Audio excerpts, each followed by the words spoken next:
Okay. Hello, everyone, and welcome to our Washington HIMSS first event of 2022. We're so excited to present this to you, and it's part of our Women in Health IT series. Today, we'll be having our esteemed presenter, Patrice Wolfe from AGS, to talk about growing the ranks of female executives in healthcare. And hopefully, everyone can hear me okay. We will be recording this and posting this up to our YouTube channel, so keep that in mind and email that to you shortly afterwards. So here are our agenda topics for today. In the chat, if you're just joining us, go ahead and type in what city you're from and what your role is. We'd be curious to know what kind of backgrounds our audience members are coming from. And as I mentioned, Patrice is the COO of AGS Health, and she's going to share with us her insights on women, their journey in leadership, and how we can drive greater executive diversity. I watched her present last year at HIMSS in Las Vegas, and I thought it was just such a brilliant presentation. So I had asked if she would be so kind as to present it to our members today. So you guys are in for a treat, and you'll be able to walk away with some good tactical tips that you can actually implement right after. Then we have a survey and we'll have some time for questions at the end. So when you're looking at your remote platform on the far right, you should see a tab that allows you to expand where you can enter questions. And Artina will be monitoring those as well. So you can go ahead and submit your questions in there. So just a little bit about HIMSS.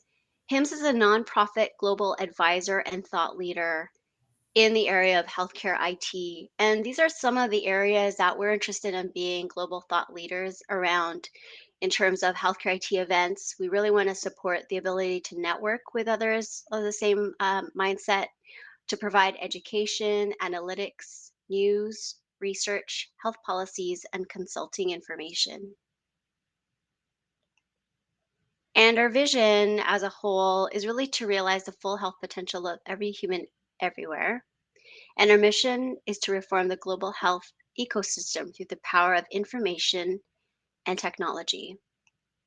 So, what that means for you is if you are a member or you're interested in joining, all the information about HIMSS can be found up here on HIMSS.org. And I thought I'd just include some of the things that we do so you get a better sense of the type of benefits you would receive as a member. So, under initiatives on the far left here, we participate and provide information about Accelerated Health, Alliance for Nursing Informatics, for example. And in terms of solutions on the far right, you could see things like we have a platform called Accelerate where we go and connect with our members. It's almost similar to a LinkedIn.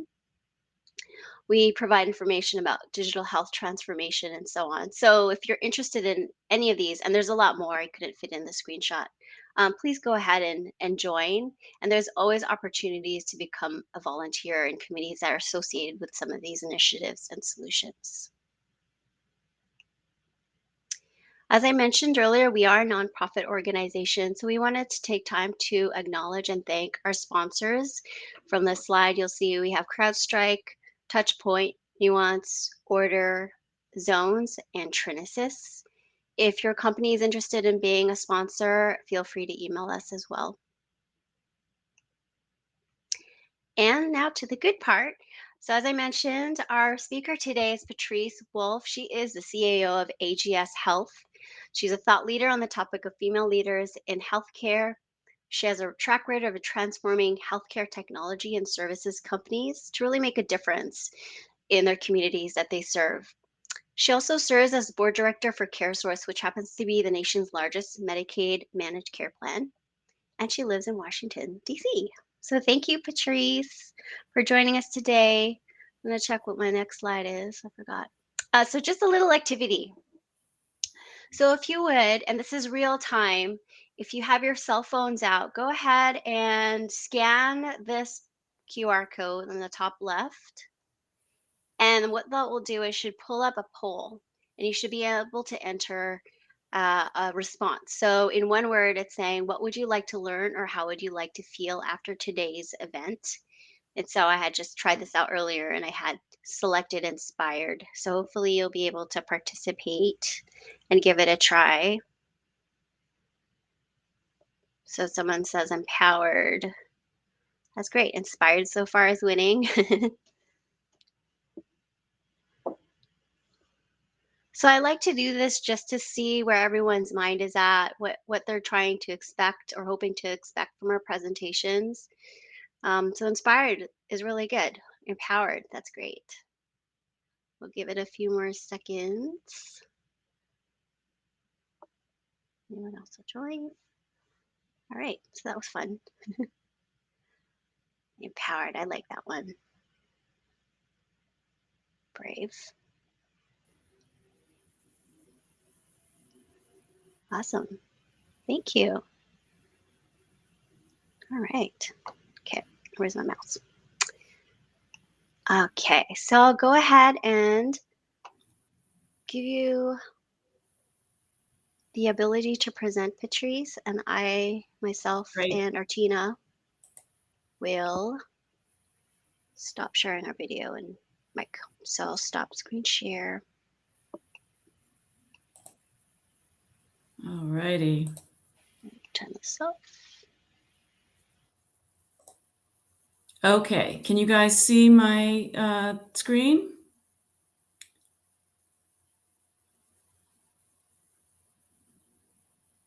Are you able to see my slides? See it, yes. Thank you. Okay, very good. Okay, well, that was a great exercise. Thank you so much, Joanna. Loved that. And I'm actually going to use, I have a few fun polling questions in here using menti.com, so a different platform, but one that where we can hopefully use our phones to do a few other things. Those were great words that you all used. And, you know, one of the things that I hope we can do over the next hour or so is, you know, I will speak, of course, but I love hearing from everybody else. This is about all of our journey. And what I'm going to share with you is really just some of what I've observed and thought about and experienced over my career, which at this point has been about 35 years in the healthcare industry. So I want to make this interactive because you guys are so much fun to talk to, and I love hearing people's stories. So I look forward to being together for the next 50 minutes. Okay, so what are we going to cover?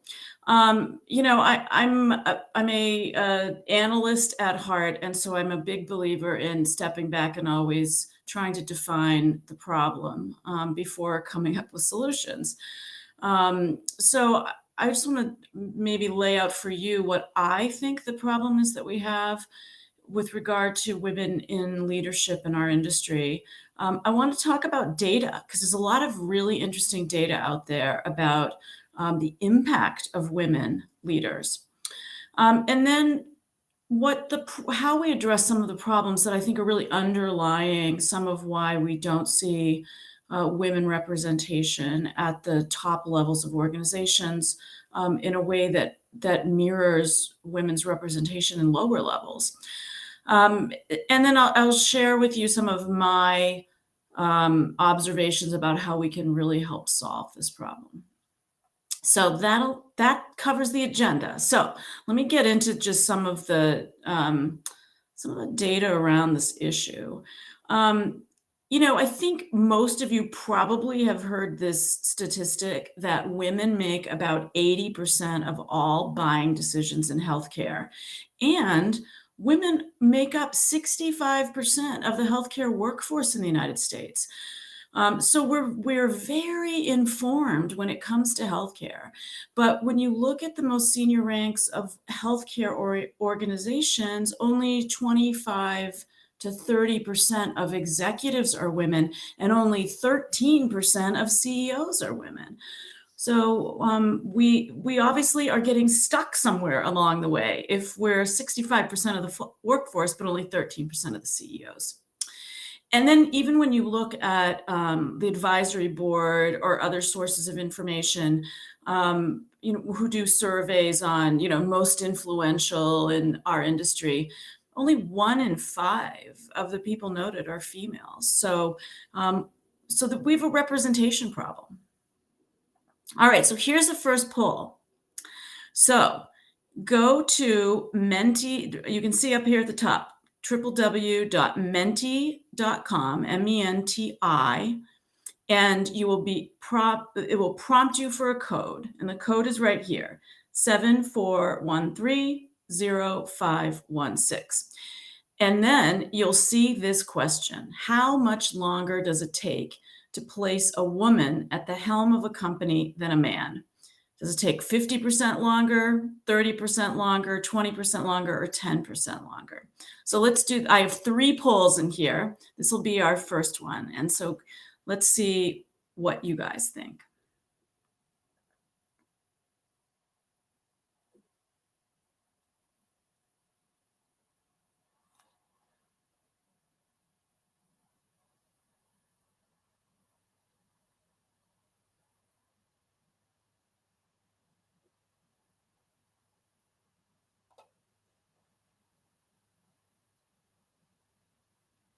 I hope it's working.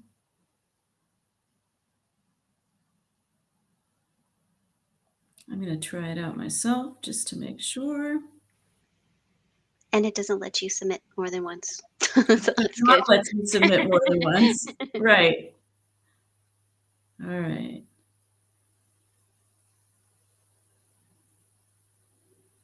Huh.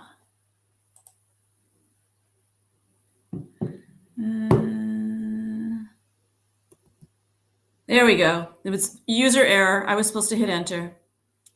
Okay, so it looks like we've got 8 people are saying 50%, 6 people saying 30%, and 1 person saying 20%. And the correct answer is 30%, which is bad enough. So any of these numbers are pretty sad, but it is 30%. That it takes women about 30% longer to be hired in as CEO. Okay, so a few more data points. I have a couple more slides of data because I think the data are really interesting. So when you look at publicly traded companies, women are only 6% of CEOs in the Fortune 500, and that's an all-time high, which is really sad. And then about 80% of companies don't have women at either the board chair level, the CEO level, or the CFO level. Those are all very influential roles. And only 20% of companies out there have at least a woman in one of those 3 roles. And then when you look at the board of directors of publicly traded companies, both the S&P 500 and the Fortune 500, only about 20% of women are represented on the board. So these are, I think, very telling statistics about where women sit at the highest levels of organizations. And when you think about business performance, there's also some very persuasive data. So, I think it's really important to recognize that we're not talking about gender equality just because it's morally right. It's also because it's good business. And there's a lot of interesting data around this, but for venture capital backed companies, private equity backed companies, and publicly traded companies. So just some interesting studies for you, that when you look at the venture capital world, so those tend to be startups, right? Smaller companies that get venture funding. Female-led venture businesses tended to have 12% higher revenue than the startups that were founded by men. So that's a data point from the venture world. Then when you look at the private equity world, for private equity-backed technology companies, those that are founded and led by women had about 35% higher ROI for the private equity investors than male-led companies.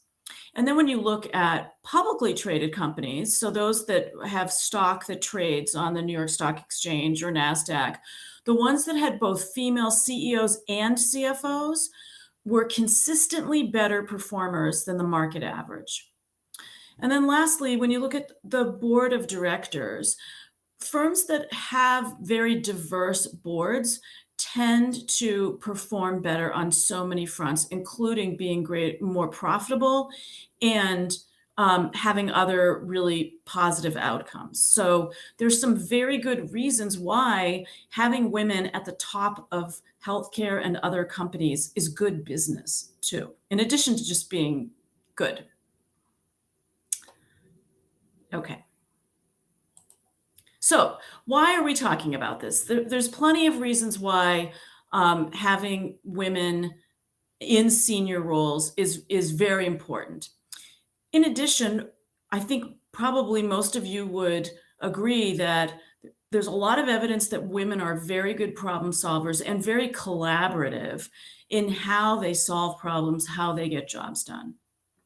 There are studies that have shown that women create less gender discrimination across the board when it comes to human capital related items, and that women are more creative and innovative in top management roles. So plenty of reasons why this shouldn't even be a topic of discussion. This shouldn't even be a problem, but it is.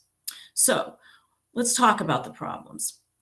And again, as I said in the beginning, these are my personal observations from my years of experience in healthcare. And I've worked in technology companies. I've worked for payers.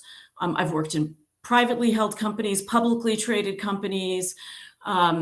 So these are my thoughts. And when we finish up, I really would love to hear your thoughts, because some of you may have had very different experiences. But one of the things I've really observed over time is that women just aren't given the same level of exposure as men get to what I think of as very critical business functions.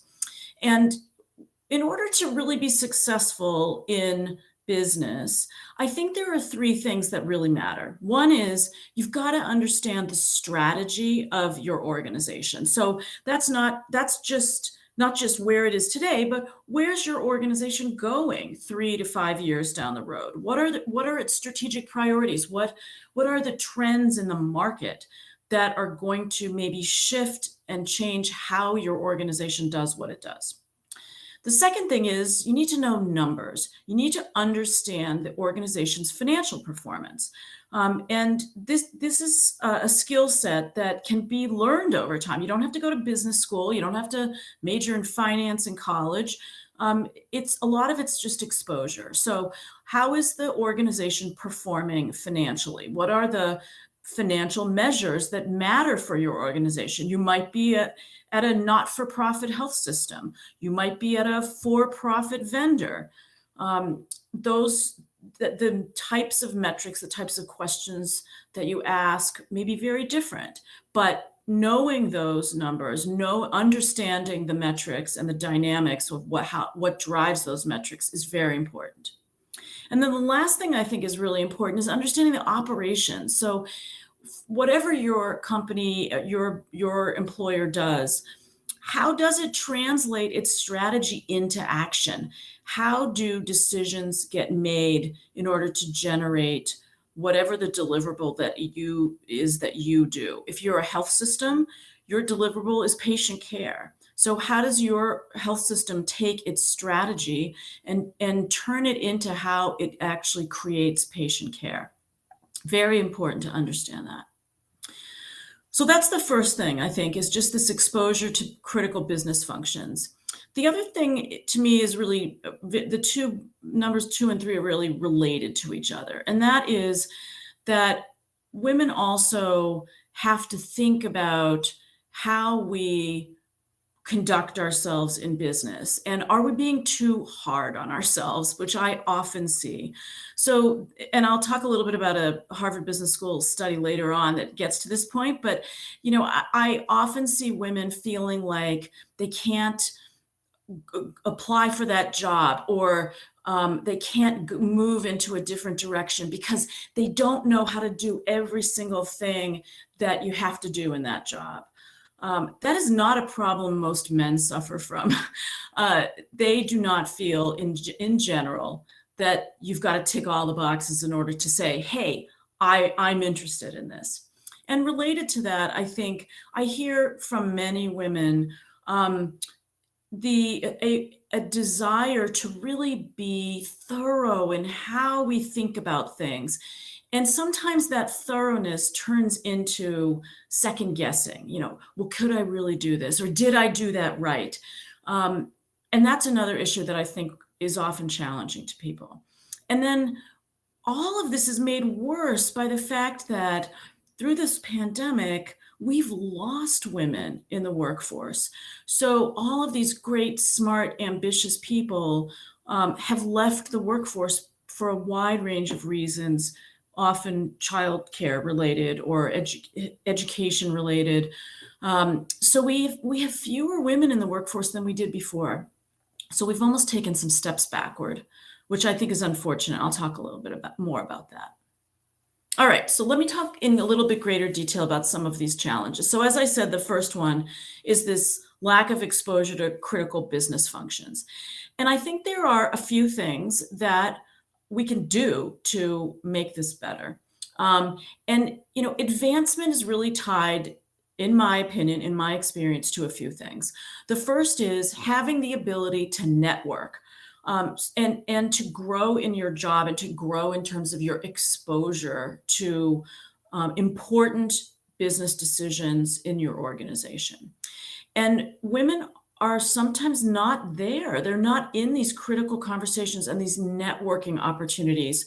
And so they don't get to see how decision making is made at high levels. They don't get to maybe overhear uncertainty or conflict in important topics for the organization. You've got to be present. You got to be there at the table in order to have the ability to network and to expand your horizons about how your organization tackles challenging and strategic problems.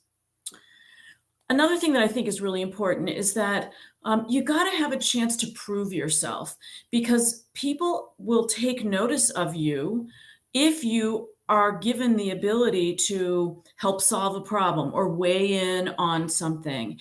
And you've got to have that exposure and that ability to speak up so that people can take note and say, like, wow, she sounds like she really knows a lot about X. Next time there's a problem with X, why don't we ask her to help out?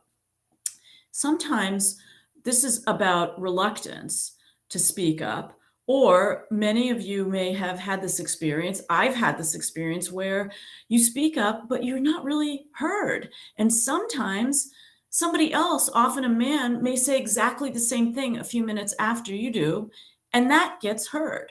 And I have some thoughts about how we can address that, because there simply are times when we don't get heard, and we can do something about it.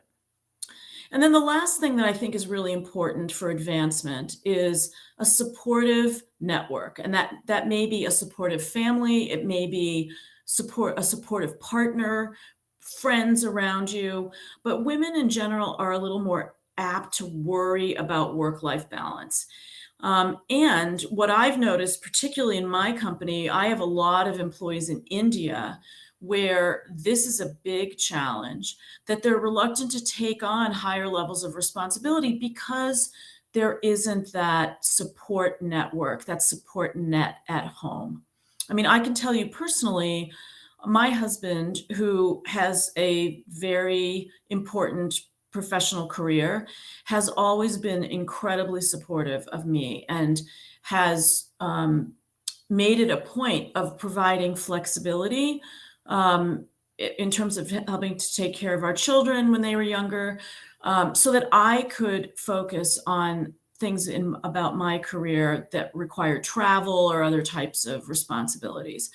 And I wouldn't be where I am today if it weren't for my husband. So, having that kind of support net is so important for everyone. But I think for women in particular, it can be a little bit more challenging to get that. And then lastly, it really takes intentional effort to foster the development of high potential females. And I believe firmly that if a company doesn't very intentionally do this, it's really difficult for women to make their way to the very highest levels of an organization. So, what can we do about this? How do we change the narrative? And I think it's very important that this is not a zero sum game. So it doesn't mean that if I get a seat at the table, you have to give up yours. It means we need a bigger table. It means we need a different way to think about how we help our organizations, our employers succeed. All right. So let me go back to the second and third problems that I had talked about, striving for perfection, second guessing ourselves. So a Harvard Business Review study showed that men apply for a job when they meet 60% of the qualifications, but women tend to apply only when they meet 100% of the qualifications. Very interesting study. And so this is something that, I think many of us really have to work on, that we've got to convince ourselves that we don't need to already be able to do every single element of a job in order to be highly qualified for it, because men sure don't feel that way. Related to that is that I often hear people talk about the imposter syndrome, and this is universal, right? This is not a gender issue. There are many men out there who feel, maybe I really am not supposed to be in this job. Maybe I'm not good enough to do this. But this is something I think we really have to work. We have to recognize it and we have to work against it. We often feel like we have to be 100% sure that we can predict the outcome that we're having, or that we really belong in the situation, in the room that we're in, the situation that we're in. And, many of you may have found yourself in a room, in a meeting where you look around and you're the only woman there. And sometimes that can be really nerve-wracking. I mean, I think at my age, I just don't even notice anymore. But I remember when I was younger, it really intimidated me. And recognizing that maybe we're working against ourselves in our own minds, like telling ourselves, I don't belong here. It's very important to recognize that, and because only then can you work against it. And, I often tell people, look, you don't have to have all the answers. You only have to be 5 minutes ahead of everybody else in the room with you. If you're 5 minutes ahead of everybody else, if you've done 5 minutes more homework than everybody else, you're the expert. That's all that matters. So, how do we kind of lower the bar for ourselves so we don't feel like we're setting ourselves up for failure by having such high expectations? Related to that is just this whole issue of rumination, right? I mean, making sure that you're not overthinking things, that you're not overanalyzing everything, and then convincing yourself that you don't know enough, that you don't have a nuanced enough understanding of the situation. Just apply that 5-minute rule that I just said. Have you thought about it for 5 minutes longer than everybody else has? You're the expert. And then lastly, studies have shown that women are more likely to blame themselves when something goes wrong. And then conversely, when something goes right, giving credit to everybody else. I think that's part of the collaborative nature of many people. And you can't have it both ways. You can't give everybody else all the credit, but then take all the blame for yourself. You've got to figure out a way to graciously accept the credit along with other people, and to really be analytical about, how do we analyze problems, and how do we figure out how to resolve them moving forward without taking all that blame on ourselves. So bottom line, I think it's really important to observe those behaviors in yourself or in others and help stop them. Because you can train yourself to not do these things. Okay, so I want to speak just for a minute on what I said earlier about the pandemic and that women have left the workforce. Um, I want to talk a little bit about this. So, a few things have happened. One is that when you look at the first year plus of the pandemic, um, the Russell 3000 is a index of smaller publicly traded companies. So there were 300 of them that appointed new CEOs. And the good news was, 26% of 26 of those new CEOs were women. But the problem is that there were 17 women who had stepped down as the CEO of a publicly traded company in the Russell 3000 during that same time period. So we really only gained a much smaller number, right? 9 women out of 307. Really bad numbers there. So, why are women stepping down from some of these roles? Now, in interviews that have been done, there have been a few reasons. And some of you may have heard this term of a glass cliff. um, that there are still some very entrenched attitudes about women at the top level of organizations. Can they do the job? Do they have the right skill set? Are they tough enough, etc.? And it's going to take us a long time to continue to kind of chip away at those biases and those attitudes. And things like greater diversity on a board of directors helps enormously with things like that. There are also issues among women CEOs about work-life balance, etc. Not surprising. So this is not totally related to the pandemic, just kind of in general, what are some of the things that women are coming up against at senior levels? But then when you look at what happened once we were really entrenched in COVID, um, that just really accelerated some of this. So women lost or left more than 1.5 million healthcare jobs just in April of 2020. So that was 12% of all the jobs that were held by women in healthcare. That's a big number. Now, about half half that percentage was experienced by men. So 6% of men lost their jobs or left their jobs in that same month. The challenge has been the recovery. So when you look at a year later, men were almost back to where they had been before in terms of back in the healthcare workforce. Women still almost 500,000 jobs short. So that what does that mean? For all the reasons women have not come back into the workforce, it just means there are fewer women on the path to leadership. So it's even more important to me that we focus on helping and catalyzing the growth of women into leadership roles because we've got a lower denominator from which we're working. All right, so let's talk a little bit about change. What do we do? What do we do to change this? Okay, next polling question. Female-founded companies in first-round capital's portfolio of oh, you know what? I didn't give you guys this one. Okay, I kept this one out of my data slide. So, female-founded companies, and this is in a venture capital portfolio of investments, outperformed male-founded companies by how much?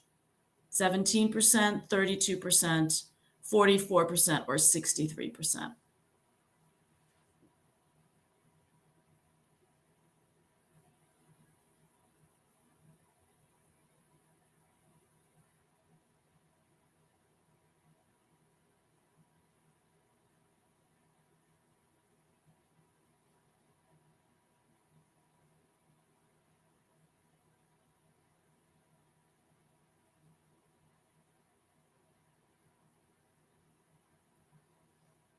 Let's see what we got.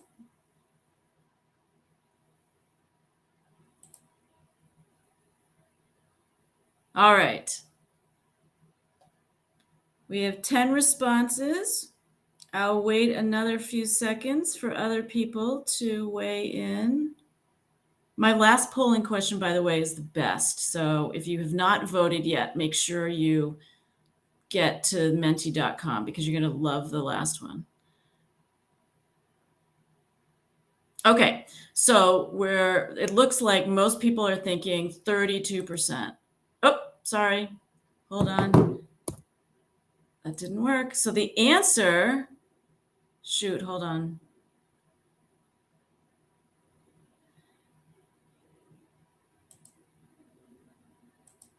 The answer is actually 63%. Can you believe that?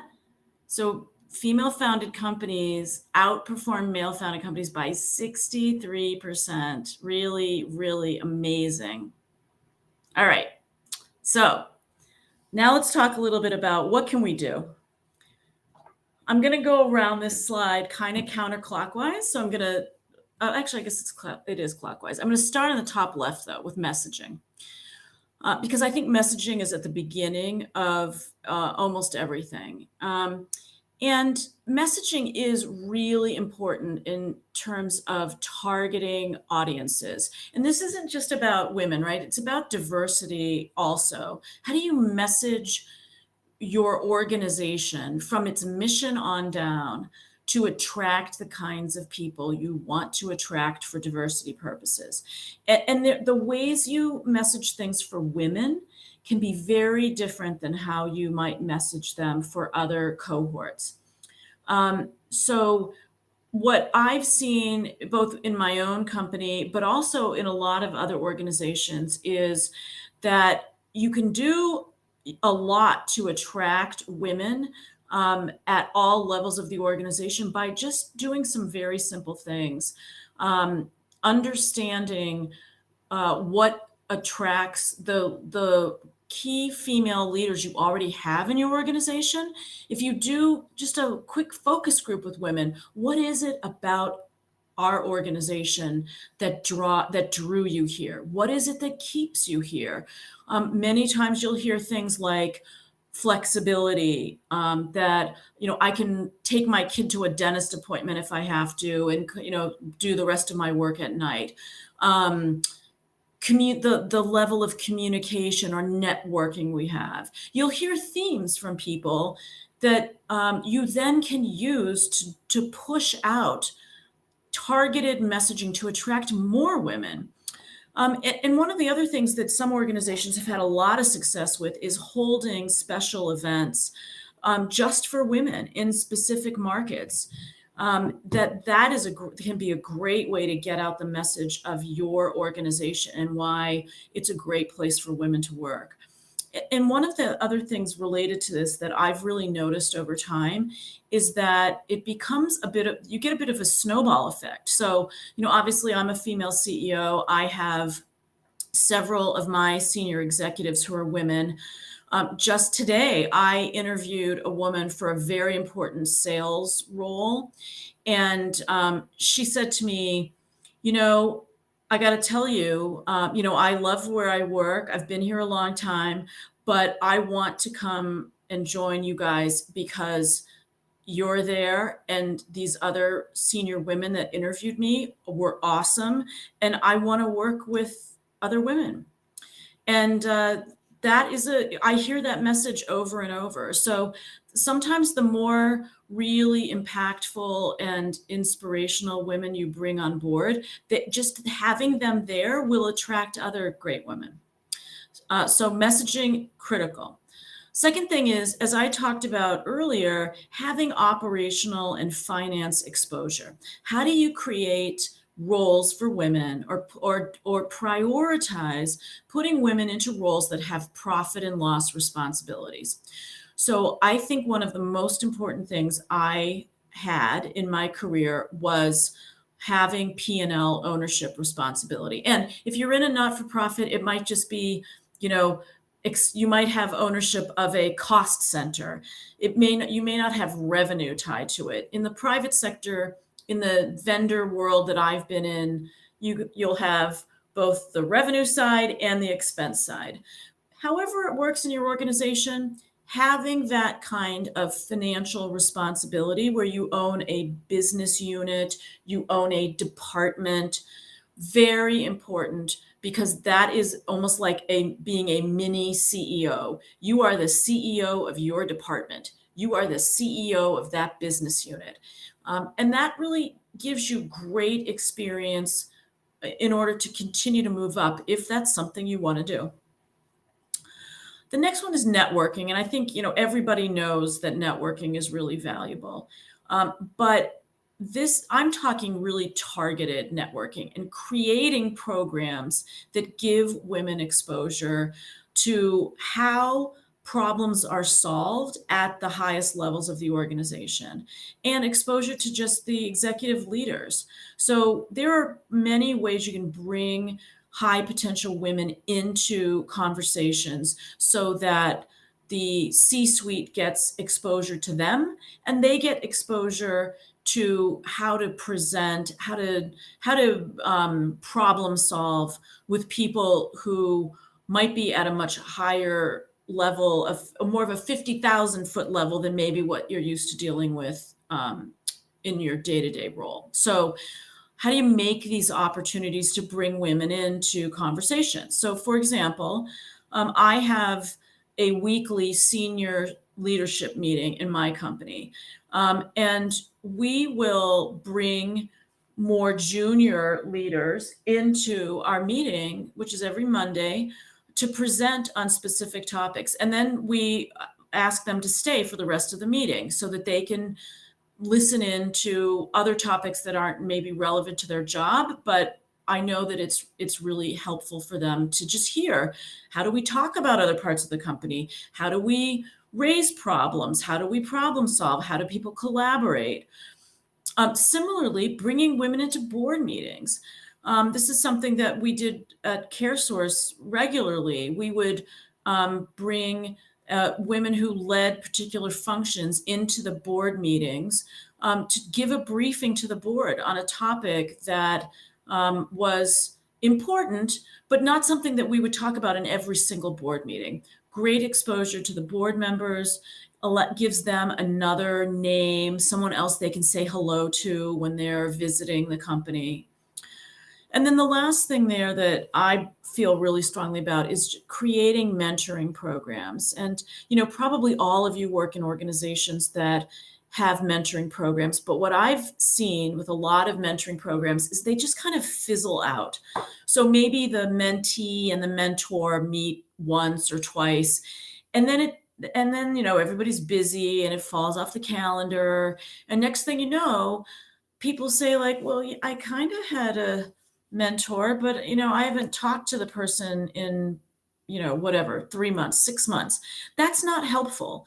We've got to make sure that mentoring is really acknowledged to be a long-term commitment, and that the mentee works with the mentor to say, here are the 3 things I want to get out of my mentoring relationship with you.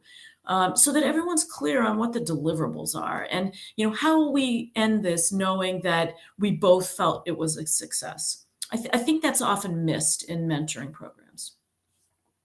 And then last but never least is money, right? People are very motivated by compensation.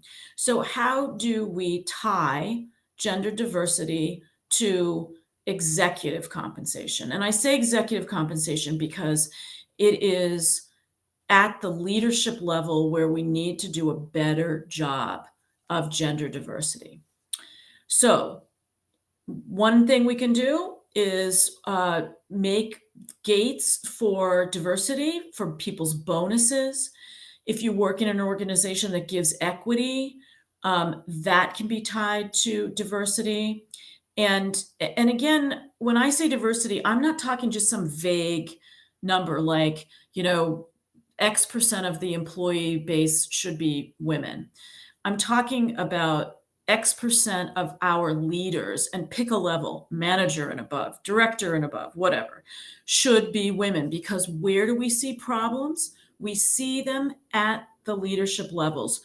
My organization is 48% women. But when you look at our leaders, so at the manager level and above, it drops to 30%. And 30% is better than it was when I started 2 years ago.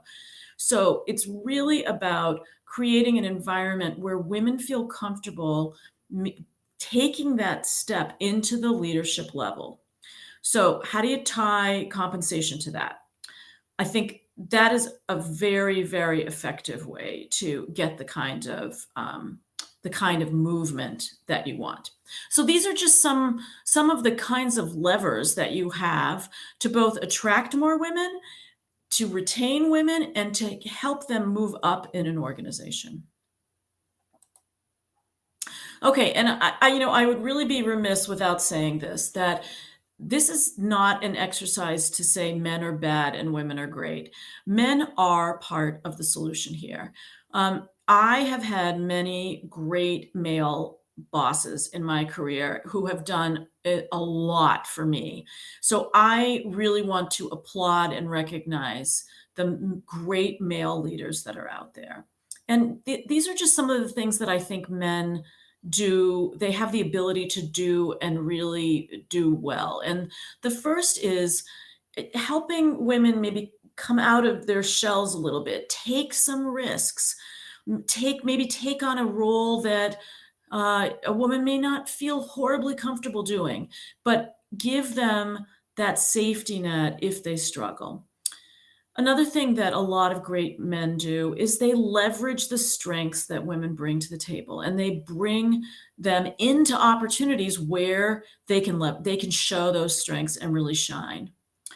Another thing, I talked earlier about just the dynamic of being in situations where you say something and nobody bats an eye, and then 5 minutes later, a guy says exactly the same thing, and everyone's like, "Oh, what a great point," or "What a great idea."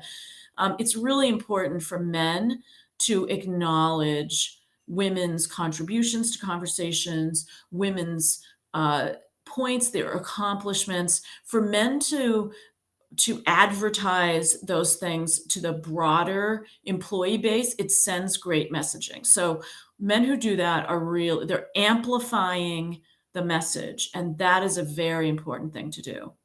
And then lastly, I've had many men who have brought me into conversations with, the CEO of our company, with others who are very influential, because they knew that that visibility would be of value to me in my career. So, again, men are part of the solution here, and will be forever. All right, let me just say a few words about what we do at AGS.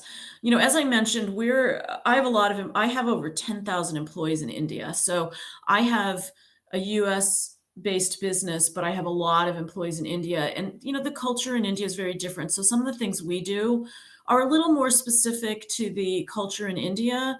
Um, but we do a lot across just globally, to try to really drive engagement and retention of very, very talented females at all levels of our organization. So one of the things I do is I do these connect sessions with female leaders and with other cohorts of leaders throughout our company. I do one a month for different groups of people, and we just talk about a lot of different things. I think often we talk about work-life balance, um, but I think for people to know that I care about their career progression, it's very important to me that I send that message. And so I do that through these global Zoom meetings every month. We also have really extensive learning and development capabilities in our business. And we have many courses that are just for female leaders, around how to strategize your career development path, and what types of skills will suit you well as you go along that path. So learning and development is definitely a big part of what we do. Um, we do a lot around maternity support because we have a lot of younger employees. And so that's both helping while people are on maternity leave, but then also making sure that when they come back, that the path for them is both flexible and supportive. And I think the pandemic has helped in many ways with this because of everybody becoming remote and giving people the flexibility they need working from home is just a lot easier. Um, but we're always looking for new things to do to engage and support our female leaders. But I think you've got to have like a clear recipe of what you're going to do on a regular basis and schedule it out, or stuff just kind of falls to the wayside. And it's very important to kind of memorialize and formalize how you show the support to your female leaders and staff. Okay, so it's not just about what our companies have to do for us, right? It's also about what we have to do for ourselves. And there's a lot that we can do for ourselves. The first thing I think that's really important is self-promotion. And networking. And some of that can be done really well in a virtual manner through platforms like LinkedIn. I mean, I would presume all of you guys have LinkedIn profiles, but there are also some really interesting entities like C Sweetener, which basically um, hook you up with different mentors. You have the ability to spend 30 minutes with a panel, different members of kind of like a panel of mentors. Um, and some of them are entrepreneurs, some of them are investors, some of them are technology executives. But it's a really great opportunity to basically like set up a 30-minute call with someone you've never met before and talk to them about a problem you're facing or a dilemma you're having in terms of thinking about your own career. And there are other platforms out there like that. But taking the initiative to network ourselves in some of these different platforms is, I think, a really important thing to do. Another thing that I think is really important is um, knowing what your personal career aspirations are. Not everybody wants to be a CEO. I mean, I have very close friends who basically think I'm insane for wanting to be in the role that I'm in. It's what I wanted. It's not what everybody wants, but we have to each know, what is it? What do we love doing? What do we feel passionate about? And how do we think that might translate into a career path for ourselves? And even if you're not certain about what that career path may look like, it's a great opportunity to sketch something out for yourself and then run it by some of these people, run it by some mentors, by a male leader you trust. Go to C Sweetener, say, hey, I'm at this point in my career, I feel like I'm at an impasse. Give me some thoughts on how I might look at things differently. But we should each have our own point of view on where do we think we would like to go. Another thing that I think is really important is raising your hand for special projects that if you're interested in becoming more visible as a high potential leader in your organization, then raise your hand to help out on some things that might be very sticky problems, very time sensitive problems. And get some visibility for yourself through some of these things. And also get to meet other people that maybe in other parts of your organization that you haven't worked with before. Um, I think believing in your potential is we all have to work on that every day, right? I don't think you ever can like check that one off your list. Oh, I'm done. I'm done. I'm completely 100% bought into my own competence. But I do think there's a bit of a myth about the glass ceiling. And particularly if we work together on some of these issues, it doesn't need to be reality. Let me just talk about one other bullet point on here, and that's the high emotional intelligence one. Um, that one I think is very important in that it does not mean I need to be empathetic to everyone all the time, or I'm a problem solver. I'll solve everyone's problems for them. That is not at all the case. I think having good EQ means that you know how to read the dynamics of a situation. You know when to jump in and when you shouldn't jump in. Our job is not to solve everyone's problems for them. Our job is to be collaborative, to be helpful, to offer up solutions or questions. But when we need to be smart about what role do we play and what role should we not be playing. I see too many women um, who feel like they have to solve everyone's problems or feel like they have to be everyone's mother. I see a lot of people like that. I don't buy into that. I think we have to be careful about what our role should be, um, while being collaborative, while being supportive, etc. All right, my last polling question. True or false, there are more Fortune 500 CEOs named Michael or James than there are female Fortune 500 CEOs.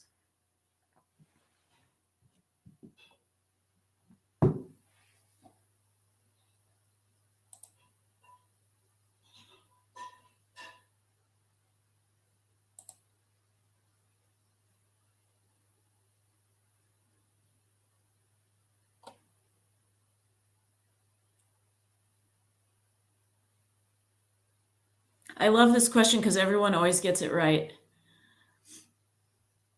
So you guys are right. The answer, sadly, is true. And our job is to make that change. All right, great. Very good. Okay, so I think I have one more slide. Let me turn off. Let me close the voting on that. Okay. Yeah, so final thoughts for you. So a few things that I would just leave you with. The first one is I think it's important as women that we are comfortable challenging things, that we're comfortable, and I say interrupting, and I don't mean, to be rude. I'm just I'm very passionate about saying that it's okay to not agree with people. It's okay to have a different point of view. It's okay to share those points of view. And, there are ways to share dissenting opinions in ways that are, respectful and collegial. But I think it's really important to do so. So that's the first thing I would say to you. The second one is just this whole issue of echoing. So when you have a female colleague who makes a really good point in a meeting, echo them. Say, yeah, Liz I love the point Liz just made that, this could be a great solution to what we're struggling with here. It's amazing how effective that is. And when I was on the board of CareSource, there were 11 of us board members, and 2 of us were women, and the rest were white men in their 70s. And my female colleague would text me and say, I'm going to repeat what you just said. And she would say the same thing. And I would do the same for her. And and we had a wonderful board, don't get me wrong, but it is incredible how often people just don't hear points.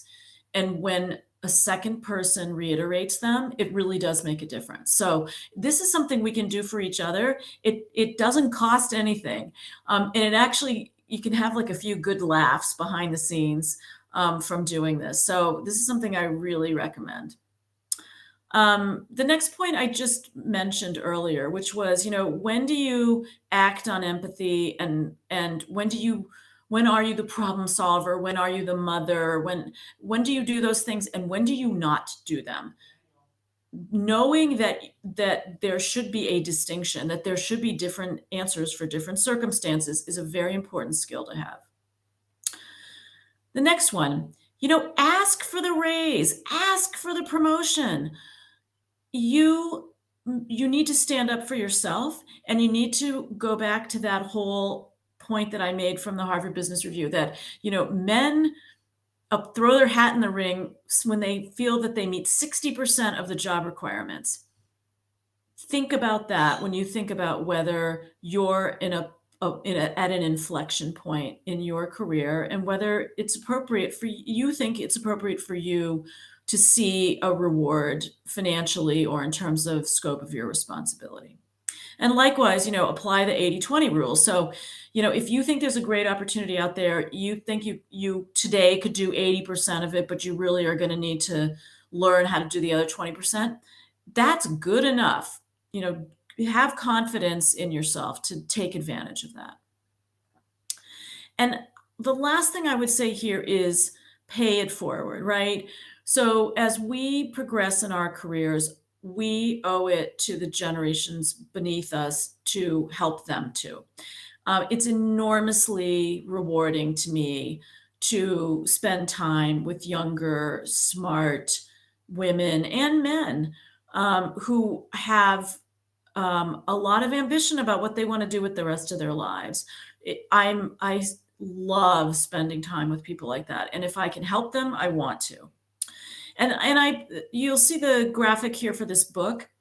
Um, I read this book several years ago, and I will tell you, it's fantastic. This is basically a book about negotiating and negotiating mostly in the workplace, but the lessons and the observations are really kind of universal. They work in all aspects of your life. I think one of these women at least is a professor at I think Carnegie Mellon, but this is a great little book. You can get it on Amazon. And so I've learned some things through it that were just these aha moments. And I'll tell you one of them because I got a big laugh out of it and I'll never forget it. So one of the authors says that she was doing some consulting project.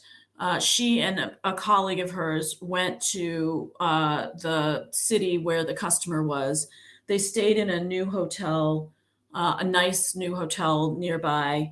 Um, and the next morning, they met for breakfast before they went over for the meeting. And the guy said to the woman, "This is a really nice hotel." And she said, "Yeah, it is really nice. But I was really surprised that there was no bathrobe in the closet." And he said, "Oh yeah, I noticed that too. So I just called downstairs and asked for one." And she was like, "Why didn't I think of that?" And I think of that a lot. And in fact, when I go to a hotel, and if it's a kind of hotel that should have a bathrobe, I laugh when I don't see one and I call downstairs for it. So, just really, if you're interested in learning more about negotiation skills, I found this book to be really interesting. So I will leave you with that also. And that's it. That's all I've got. So what I'd really love to do, I'm going to escape out of this because I can't see anybody. Um, I'd like to just open it up now and Thank you. get questions and also just hear. I love hearing stories from people, things that are related to maybe some of what I said. Do you have an example where you've applied a technique that really worked for you, etc.? So, Joanna, I'll turn it back over to you for Sure. the next part. And if you don't mind, I'm just going to share this one survey while you're answering questions. Um, so again, folks, we like to grab. Let me just. I don't know what I'm doing here. There you go. We always like to do a survey for events to make sure that we're providing you with relevant information, such as this event, that you can kind of take away and apply to your life and grow from it. So, if you could, while Patrice is answering questions, please go ahead and scan this QR code and fill out the form if you would. And Artina, I'll pass it on to you to see if we have any questions that came in, and I'll put myself on mute. Thank you, Joanna.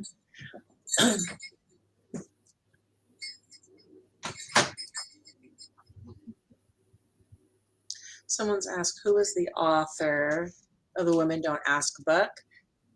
It was. Yeah, hang on. I'll pull this back up. It is Linda Babcock, Babcock. Women Don't Ask. Okay, thank you. I found a link to it as well. I can pop that into the chat. That's to the Amazon. Yeah, that I bought it on Amazon.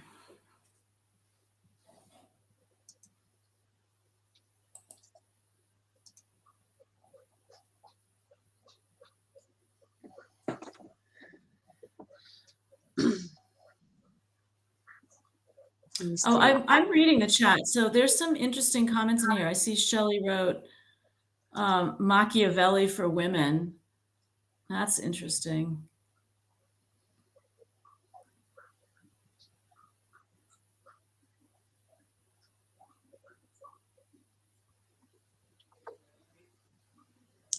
Well, maybe I have. How long have you been with ASG Health, Patrice? AGS, I have been here about 2.5 years. When you first get into the corporate America, which was the first place you worked? Oh yeah, well, I mean, I've worked, the first place I worked was a really interesting business that doesn't exist anymore, but that was really in healthcare analytics. So, you know, like as I said, I've really spent most of my career in the private sector, on the payer side, mostly on the provider side, working with providers. And most of my career has been in healthcare technology. There is a question that says someone would like to hear more about C-Sweetener. Oh yeah. Yeah, so I'm a mentor for C-Sweetener, and it came out of a group of venture investors in Silicon Valley. So my memory is that there were some female investors who wanted to provide more support for female entrepreneurs. And that was the origin of it. But it got taken over by another organization, which now I'm forgetting who it is. But I basically just get various entrepreneurs, I've had people who work for large health systems and payers set up time with me. I love it because I never know any of the people who reach out and have the ability to set half an hour up on my calendar. And they often have a wide range of different business problems or just like healthcare topics they want to discuss. So I'm a big fan of it. And I think you could just go to csweetener.com and you'll see, I think it's broken up into like, you know, who are the mentors, and then how do you apply to be you know, a user of the services. That's my recollection of what the website looks like. Let me see. I think I'm going to look up the website and I can share it with everyone on the link here. And it looks like we have, thank you for sharing that. It looks like, oh, there was Lakeshmi said she wanted to say thank you. And she, for the very helpful advice. But she was curious if you have any tips for women in the sales process. So women who are in sales roles. Do women need to have, yes. In sales Okay, roles. I see. All right, I've got it here, Lakshmi. Oh, asking for the sale. Um, yeah, that's an interesting point. My experience, like when I look at my sales team today, um, most of my sales executives are women. And I don't feel that women have the need to have more confidence asking for sales. What I have noticed, and again, I'm generalizing here, but what I think is very effective in sales is really having a clear understanding of what the customer's pain point is that you're trying to solve. And people who are better active listeners are more effective at closing sales because you really have to hear what the customer is saying. I'm really having a problem in this or that area. And women tend to be quite good active listeners. So I think sales effectiveness really stems from making sure that you're asking the right and that you're taking the cues from the customer in terms of their buying behaviors. And I don't think that those are necessarily tied to, exhibiting greater confidence. I think they're tied to exhibiting good active listening skills. Mhm. I like that. Yeah, thank you.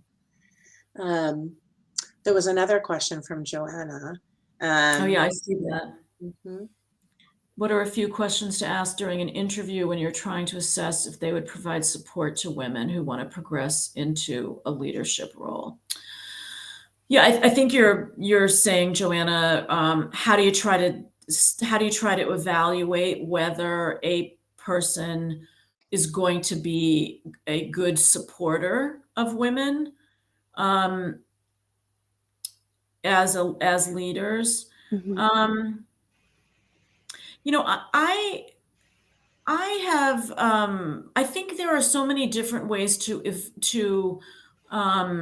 interview. Everybody has like their own formula that they use for interviewing. I do think that asking people to talk about how they've faced and solved problems is a very important one. Tell me about a challenge that you had and how did you get through it. And oftentimes, if you get an answer that's all me, well, I did this, and then I went over here and I solved this, and I fixed this or that, and you don't get any sense of how there was a team involved, how the person had to collaborate with others, how the person had to maybe negotiate with others. I think that's a real red flag. Mhm. I So should have, yeah, go ahead. yeah, go ahead, Joanna. Was there a I should have prefaced it as in I'm the one being interviewed and ah? yeah, sorry, I should have said that. Yeah. So how can you evaluate whether the organization is supportive of women? Yes, yes. Yeah, I think one, because you don't want to make people defensive, right? Mhm. Um, and I think broader questions about diversity can be helpful, right? Because then you're not saying, what are you doing for women? Okay. You can say more, what are the organization's diversity goals? How are you doing against those goals? What are some of the things that you personally find really helpful in your organization to drive greater diversity, and see what you get as answers. I mean, I will tell you, when I was first looking at various CEO roles in the private equity space, I asked several PE firms, which are notorious for no gender diversity. I asked them, tell me about your diversity plans. And, you get a bunch of guys very uncomfortably saying, oh yeah, we're really working on diversity, and they'll give you like some lame answers. And I found it just really illuminating just to very casually ask the question about diversity, because some people will immediately get defensive. Some people will be really excited that you asked. Some people won't know how to answer. And that way you're not making it about just gender, or you're not making it about just race. You're asking more broadly. Excellent. Thank you. And folks, we have about 15 minutes left, but I wanted to leave 5 minutes or so to the end. So if anyone has any more questions or comments, please add that in the chat. There is, let me see. It looks like there is a comment and a question from Shelley Price, management leadership.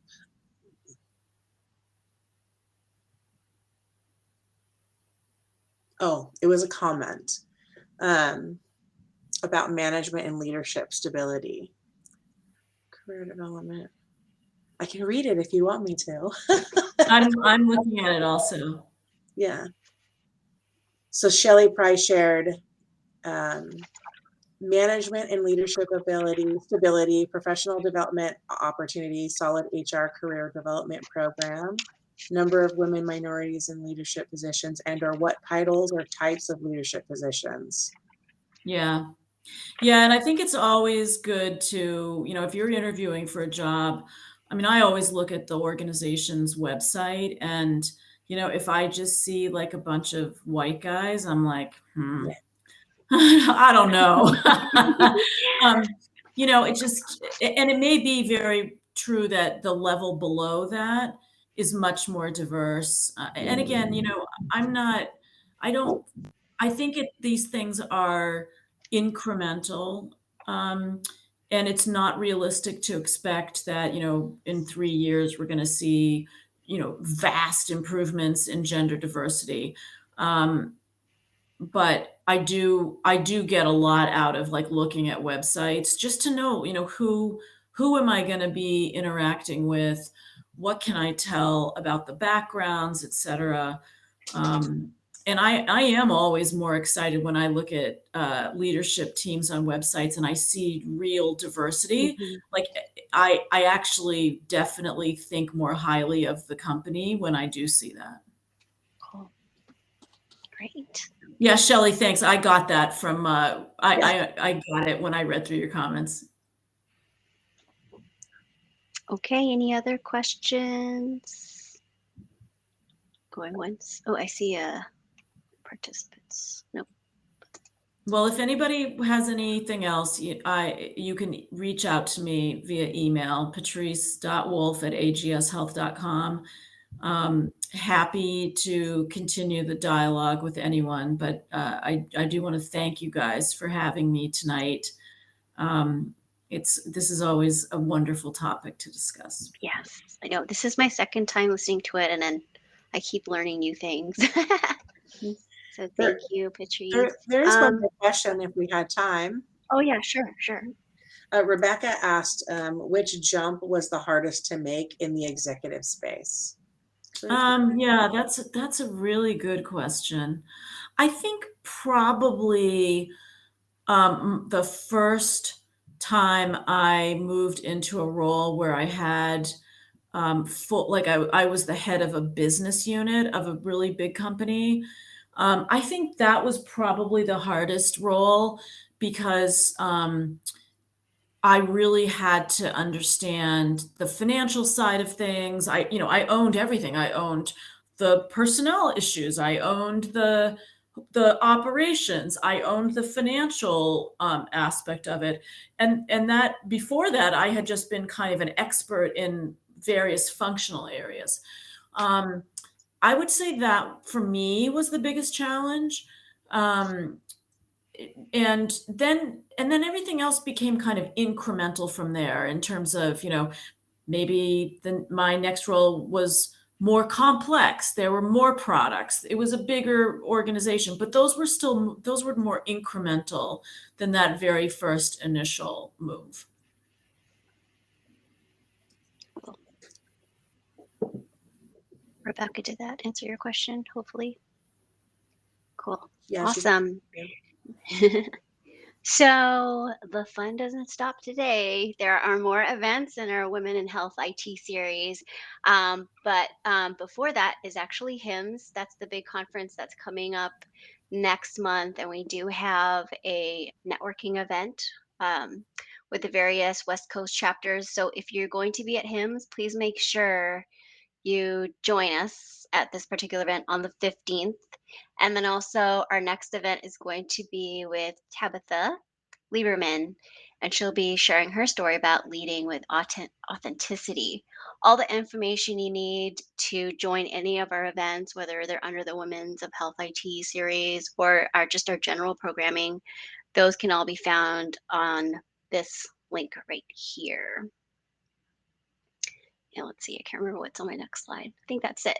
So again, if you want to be involved, we're always looking for volunteers.